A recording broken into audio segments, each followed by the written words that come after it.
আসসালামু আলাইকুম। সবাইকে স্বাগতম আজকের এই লাইভ অনুষ্ঠানে।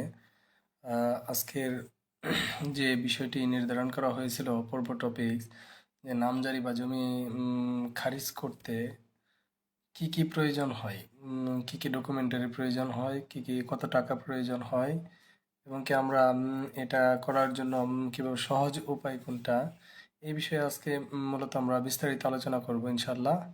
আপনারা ইনশাল্লাহ সাথেই থাকেন এবং সহযোগিতা করেন।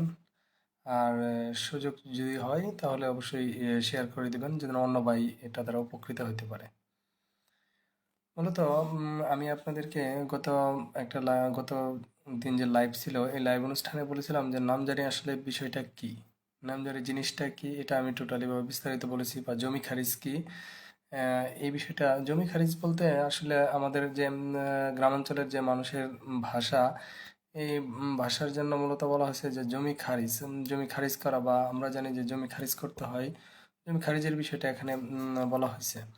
ঠিক আছে, কিন্তু মূলত জমি খারিজ যে জিনিসটার কথা বলা হয়েছে, এটা আসলে একটা বিষয় আপনাদের বুঝতে হবে। সেটা হচ্ছে যে আসলে জমি খারিজ তো আসলে কোনো অফিসিয়াল কোনো ভাষা না, কিংবা দেখা গেছে আপনার এটার আসলে সঠিক অফিসে অফিসিয়াল ভাষা না। কিন্তু মূলত আমাদের বাংলাদেশের প্রেক্ষাপটে আমরা যারা ল্যান্ডলর্ড বা জমি মালিক আছি, তারা প্রত্যেকেই জানি যে জমি খারিজ কি। তার মানে এটা বাসা না হয়ে কি হয়েছে, ভাষা রূপ ধারণ করছে। সঠিক এটা প্রচলিত একটা চলিত ভাষা হিসেবে দাঁড়িয়েছে যে জমি খারিজ কি। এখন যে জিনিসটা বলতেছিলাম যে জমি খারিজ কি, এটা মূলত হচ্ছে কি, আপনি যদি একটু বাস্তবতার দিকে যদি একটু লক্ষ্য করেন যে আসলে জমি খারিজ জিনিসটা কি, এবং কি জমি খারিজ কিভাবে করতে হয়, কার কাছে যেতে হয়, এবং কি জমি খারিজটা কখন করতে হয়, কি কি প্রয়োজন হয়, কি কি ডকুমেন্টারি প্রয়োজন হয়, আর কত টাকা প্রয়োজন হয়, আর আপনি কিভাবে সহজভাবে জমি খারিজ করতে পারেন, এই বিষয়ে মূলত আমরা টোটালিভাবে আজকে ইনশাল্লাহ বিস্তারিত আলোচনা করব। মূলত জমি খারিজ জিনিসটা কি সেটা আমি একটু এক কথায় যদি বলতে চাই, যে জমি খারিজ হচ্ছে যে যিনি আপনার কাছে, যেভাবে আপনি জমির মালিক হয়েছেন, ঠিক আপনি জমির মালিক যেভাবে হয়েছেন, যার কাছ থেকে মালিক হয়েছেন তার কাছ থেকে নামটা কেটে আপনার নামে, নিজ নামে আলাদা খতিয়ান সৃষ্টি করা, বা আলাদা খতিয়ান তৈরি করা, বা আলাদা খতিয়ান আলাদা একটা খতিয়ানে নিজের নাম অন্তর্ভুক্ত করাটাই হচ্ছে কি মূলত নামজারি। ঠিক আছে, তো নামজারি করতে কি কি প্রয়োজন হয়, নামজারি করতে মূলত প্রয়োজন হয় যেটা, সেটা হচ্ছে যে আপনার কি কি ডকুমেন্ট প্রয়োজন হয় নামজারি করার জন্য। সর্বপ্রথম যে ডকুমেন্টটা প্রয়োজন হয়, এক নাম্বার ডকুমেন্ট হচ্ছে গিয়া সর্বশেষ যে বিআরএস রেকর্ড, বা বিআরএস এর জরিপের মাধ্যমে যে বিআরএস রেকর্ড হয়েছে, ওই রেকর্ড হচ্ছে এক নাম্বার। ফার্স্টে হচ্ছে আপনাকে কালেক্ট করতে হবে ওই রেকর্ডটা। ঠিক আছে, রেকর্ডটা আপনি কালেক্ট করবেন। এখন এই রেকর্ড আপনি কিভাবে কালেক্ট করতে পারেন, রেকর্ড আপনি কালেক্ট করতে পারেন, সেটা হচ্ছে আপনি যদি রেকর্ড রুম থেকেও, জেলা প্রশাসক কার্যালয়ের রেকর্ড রুম থেকেও কালেক্ট করতে পারেন, অথবা আপনি নিজে অনলাইন থেকেও রেকর্ড কালেক্ট করতে পারেন। এখন বর্তমান যে আপনার গণপ্রজাতন্ত্রী বাংলাদেশ সরকার এটা খুব সহজ মানুষের দোরগোড়ায় নিয়ে আসছে, যে রেকর্ড কিভাবে কালেক্ট করা যায় সেটা অনলাইনে ক্লাস ইনশাল্লাহ আমরা আবার সময় সুযোগ হইলে আরেকদিন আমরা ইনশাল্লাহ নিব। ঠিক আছে, রেকর্ড কার্ড, তাহলে এক নম্বর ডকুমেন্ট হচ্ছে নামজারির ক্ষেত্রে, এক নম্বর ডকুমেন্ট হচ্ছে কি আপনি রেকর্ড কালেক্ট করলেন।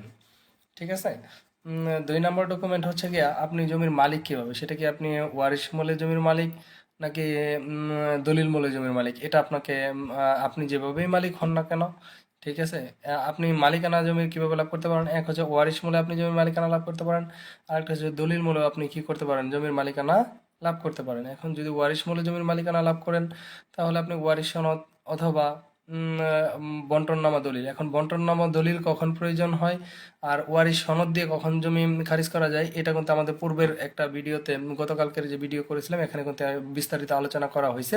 আপনি আমাদের যে ইউটিউব চ্যানেল আছে, ইউটিউব চ্যানেলেও আপনি ভিডিওটা আপলোড করা আছে, আপনি ইচ্ছা করলে দেখতে পারেন।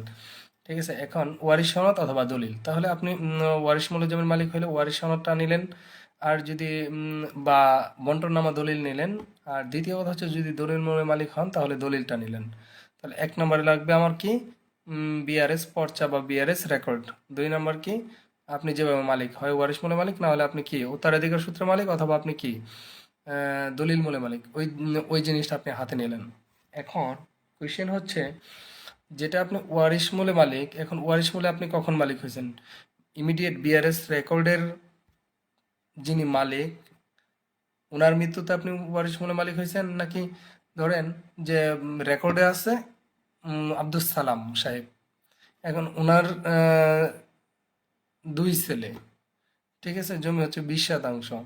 এখন 2 ছেলে যদি হয় তাহলে 10%, 10% পাইলো, ঠিক আছে। এখন ওনার ছেলের মৃত্যুতে আপনি হইলেন কি আহ, জমির মালিক, ওনার কাছ থেকে আপনি জমিটা কিনে নিয়েছেন দলিল মূলে, তাহলে আপনার কাছে আছে দলিল, ঠিক আছে। এখন আপনাকে কি করতে হবে তাহলে? এখন আপনাকে কাজ করতে হবে, সেটা হচ্ছে, যেহেতু আব্দুল সালামের ছেলে আপনার কাছে বন্টননামা দলিল মূল্যে বিক্রি করে নাই, যদি বন্টননামা দলিল মূল্যে বিক্রি করে তাহলে ওই দলিলটা নেবেন। আর যদি উনি ওয়ারিশ সনদ মূল্যে বিক্রি করে যায় থাকে, তাহলে ওই ওয়ারিশ সনদটা আপনাকে কি করতে হবে? সংগ্রহ করতে হবে। তাহলে ওয়ারিশ সনদটা আপনি সংগ্রহ করলেন, দলিল তো আপনার কাছে আছেই, তাহলে দলিল লাগলো, এখানে আবার ওয়ারিশ সনদও লাগলো, আর বিআরএস রেকর্ডও লাগলো। আচ্ছা, এখন অনেক সময় হয় যে বিআরএস রেকর্ডীয় মালিকের কাছ থেকে আহ, ওনার সন্তানে বিক্রি করে গেছে একজনের কাছে, তারপর আহ, উনি কি করলো, আহ, ওনার কাছে হচ্ছে যে উনি বিক্রি করছে ওয়ারিশ সনদ মূল্যে বিক্রি করছে একজনের কাছে, ওনার কাছ থেকে আপনি জমিটা কিনে নিয়েছেন, তাহলে কি আপনি তো কি ক্রয় করলেন কি দলিল মূল্যে, ঠিক আছে। তাহলে দলিল মূল্যে যদি ক্রয় করে থাকেন, আপনার যে ইমিডিয়েট আগের যে দাতা, ইনি জমি কিভাবে পাইছে, ইনিও দলিল মূল্যেই পাইছে, কিন্তু তার আগের দাতা সে পাইছে কি ওয়ারিশ মূল্যে, তাহলে আপনাকে আবার ওই বিআরএসটা করতে হবে। মূল কথা হচ্ছে যে বিআরএস রেকর্ড হচ্ছে এখানে ভিত্তি, ঠিক আছে। এই জন্য আমি বলেছিলাম যে জমি খারিজ করতে গেলে বা জমি নামজারি করতে গেলে আপনাকে ফার্স্টে কি করতে হবে, ওই যে যে বিআরএস রেকর্ডের কথা বলা হয়েছে, যে বিআরএস রেকর্ডটা আপনাকে কি করতে হবে, প্রথমে সংগ্রহ করতে হবে। এখন বিআরএস রেকর্ড থেকে বর্তমান পর্যন্ত আপনি যেভাবে জমির মালিক, তার টোটাল কন্টিনিউশনটা আপনাকে কি করতে হবে, জমির মালিকানা সত্ত্বটা আপনাকে কি করতে হবে, সহকারী কমিশনার ভূমি মহোদয়কে আপনাকে কি করতে হবে, উপস্থাপন করতে হবে। সেটা আপনি এখন অনলাইনে উপস্থাপন করতে পারেন। আগে যেমন ছিল যে আপনার আহ, যে আমি ওয়ারিশ সনদ জমির মালিক হয়েছি এভাবে, আহ, মানে আর কি এটা সরাসরি ম্যানুয়ালি আবেদন করা যেত, এখন ম্যানুয়াল সিস্টেম বাদ, জমির নামজারির ক্ষেত্রে আপনার অনলাইন সিস্টেম চলে আসছে, ডিজিটাল সিস্টেমে। তাহলে যার কারণে আপনাকে এখন অনলাইনে টোটালি ওটা সাবমিট করতে হবে। জি ভাই, ভালো আছেন? শোধন চন্দ্র ভাই, আলহামদুলিল্লাহ। ভাই কেমন আছেন ভাই? আছি আলহামদুলিল্লাহ, ভালো আছি ভাই। আহ, শুক্রিয়া। তো যেটা বলতেছিলাম যে উম, আপনারা একটু প্লিজ ভিডিওটা একটু লিঙ্কটা একটু শেয়ার করে দিয়েন। হ্যাঁ, লিঙ্কটা শেয়ার করে দিলে সুবিধা হচ্ছে কি যে আপনার পাশাপাশি আরেকজন ভাই কি করতে পারলো, বিষয়টা জানতে পারলো, ঠিক আছে। এটা ভালো হয় আর কি, ঠিক আছে। যাই হোক, যেটা বলতেছিলাম যে আপনি জমির বিআরএস রেকর্ড থেকে নিয়ে বর্তমান পর্যন্ত আপনি যেভাবে জমির মালিকানা পেয়েছেন, তার প্রত্যেকটা স্টেপ আপনাকে কি করতে হবে, অনলাইনে সাবমিট করতে হবে এখন, ঠিক আছে। অনলাইনে সাবমিট করার পরে আপনি কি করবেন, অনলাইনে বিআরএস রেকর্ড থেকে বর্তমান পর্যন্ত, বিআরএস রেকর্ড থেকে যখন আপনি বর্তমান পর্যন্ত ডকুমেন্ট আপনি অনলাইনে সাবমিট করবেন, সাবমিট করার পরে এটা কি করবেন, সহকারী কমিশনার ভূমি মহোদয় কি করবেন, সরেজমিন তদন্তের জন্য বা রেকর্ডপত্র দিয়ে ঠিক আছে কিনা, বা জমির মালিক আপনি কিভাবে হয়েছেন, এগুলো যাচাই বাছাইয়ের জন্য এটা ইউনিয়ন যে যিনি আপনার ভূমি কর্মকর্তা বা ইউনিয়ন ভূমি উপসহকারী কর্মকর্তা যিনি আছেন, ইনি এটাকে যাচাই বাছাই করবেন। যাচাই বাছাই করে সঠিক থাকলে উনি কি করবেন, প্রস্তাব দিবেন যে না, এটা কি করে দেওয়া যায়, আপনার নামে নামজারি করে দেওয়া যায়। তখন সে কি করবেন না, ওই প্রস্তাবের ভিত্তিতে আপনার একটা শুনানি হবে, শুনানিতে আপনি যাবেন, আপনার দলিলপত্রাদি নিয়ে, আপনার রেকর্ডপত্রাদি নিয়ে যাবেন। আপনি যাওয়ার পরে সহকারী কমিশনার ভূমি মহোদয় আপনার ওটা দেখে আপনাকে নামজারি করে দিবে। তাহলে নামজারির ক্ষেত্রে আপনার মূলত যে বিষয়টা, যে নামজারির ক্ষেত্রে আপনি তাহলে কি কি লাগতেছে, তাহলে ফার্স্টে হচ্ছে কি বিআরএস রেকর্ড, সেকেন্ড হচ্ছে দলিল, থার্ড হচ্ছে যদি আপনি ওয়ারিশ মূলে মালিক হয়ে থাকেন ওয়ারিশান সনদ, ফোর্থ হচ্ছে আপনি জমির মালিকানার ক্ষেত্রে আপনি আহ, মানে এক কথায় যে বিআরএস রেকর্ড থেকে নিয়ে বর্তমান পর্যন্ত আপনি যেভাবে জমির মালিক হয়েছেন, তার টোটাল যে আপনার বিআরএস রেকর্ড থেকে বর্তমান পর্যন্ত যে টোটাল কাগজপত্র দিয়ে আছে, এগুলো আপনাকে কি করতে হবে, সহকারী কমিশনার ভূমি মহোদয়ের কাছে আপনাকে উপস্থাপন করতে হবে, নিয়ে যেতে হবে, ঠিক আছে। তাহলে উনি কি করবেন, আপনার ডকুমেন্টারি দেখে সঠিক থাকলে উনি নামজারি করে দিবেন। এখন নামজারি করার ক্ষেত্রে মূলত ফিস কত টাকা, ঠিক আছে, বা নামজারি করতে মূলত কত টাকা লাগে। এখন যদি বাস্তব প্রেক্ষাপটের বিষয়টা যদি একটু আমরা যদি পর্যালোচনা করি, নামজারির ক্ষেত্রে আপনি যত মাধ্যম ধরবেন আপনার খরচের পরিমাণ তত বেড়ে যাবে। এখন যেমন মাধ্যম কিভাবে হয়, এক ভদ্রলোক গ্রামে বাস করে, সে জমির নামজারি টামজারি কোনো কিছু করতে পারে না, সে দিল তার গ্রামেরই এক সরকারকে।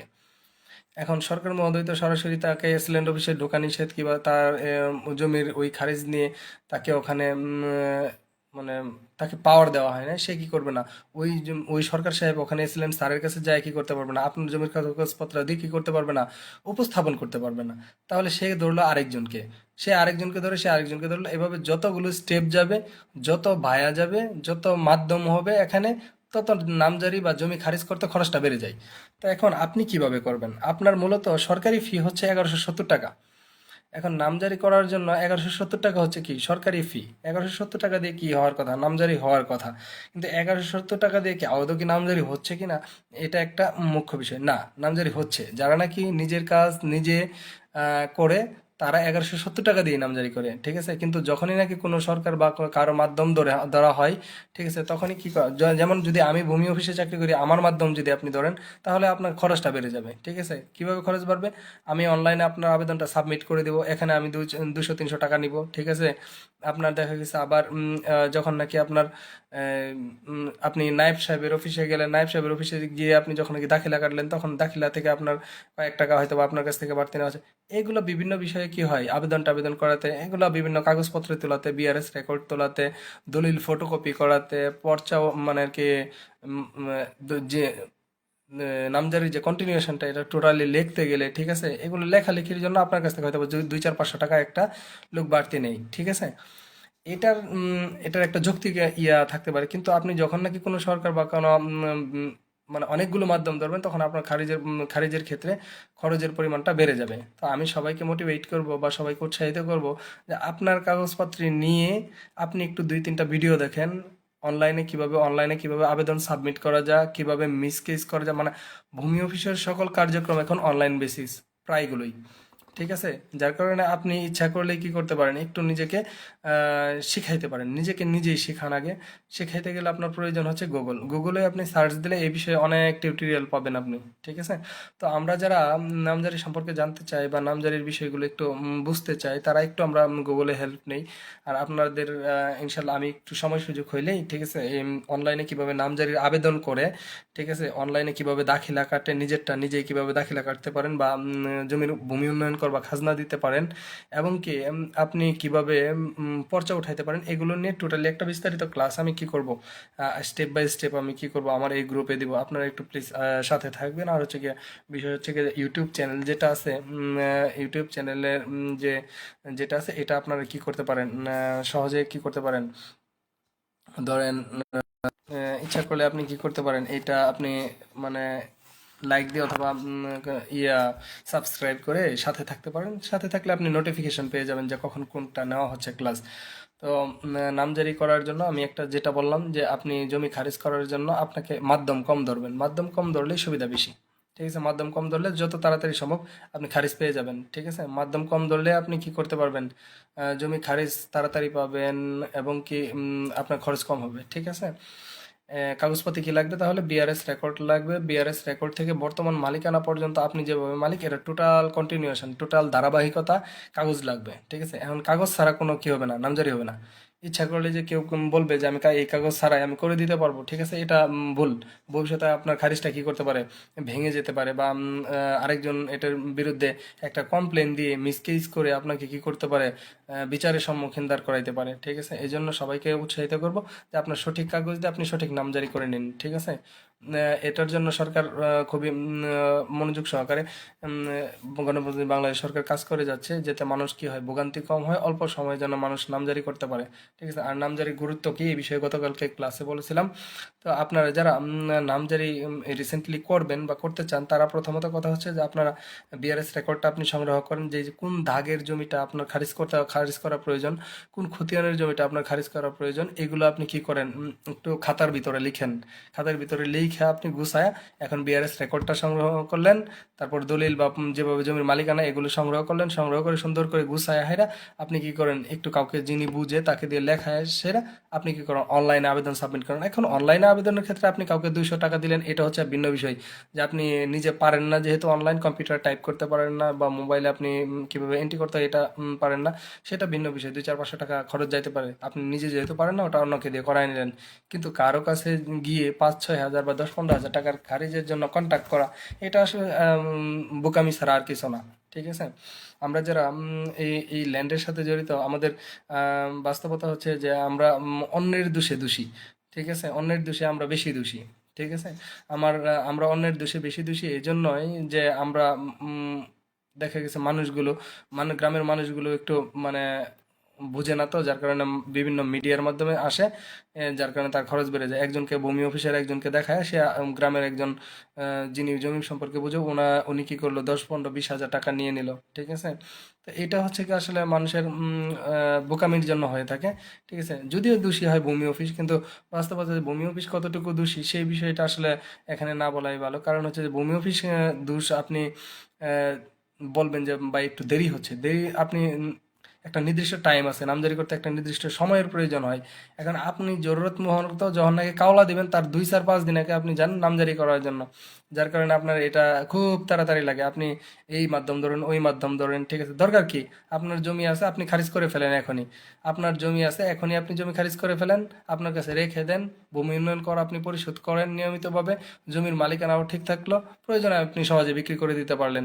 এখন জমি কালকে বিক্রি করবেন, আজকে যায় নামজারি করবেন, বিষয়টা এরকম না। এখন অনলাইন সিস্টেমে আপনাকে নির্দিষ্ট একটা টাইম আছে, এই টাইমের ভিতরে মানে কি প্রসেসিং হয়। ঠিক আছে, যার কারণে সবাইকে আমি উৎসাহিত করবো, আপনারা যারা জমির নামজারি করেন নাই, জমির মালিকানা নিজের নামে লিপিবদ্ধ করেন নাই, তারা কি করবেন দ্রুত, ঠিক আছে, খুব দিন যাচ্ছে তো নামজারির সিস্টেম চেঞ্জ হচ্ছে, ঠিক আছে, ভার্সন চেঞ্জ হচ্ছে, একটু জটিলতাও তৈরি হচ্ছে। ঠিক আছে, যার কারণে আপনি খুব সহজে এখন নামজারি করে ফেলতে পারবেন। অতএব দ্রুত নামজারি করে ফেলেন, নামজারি করলে আপনার জন্যই ভালো হবে। ঠিক আছে, বা জমি খারিজ করলে আপনার জন্যই ভালো হবে।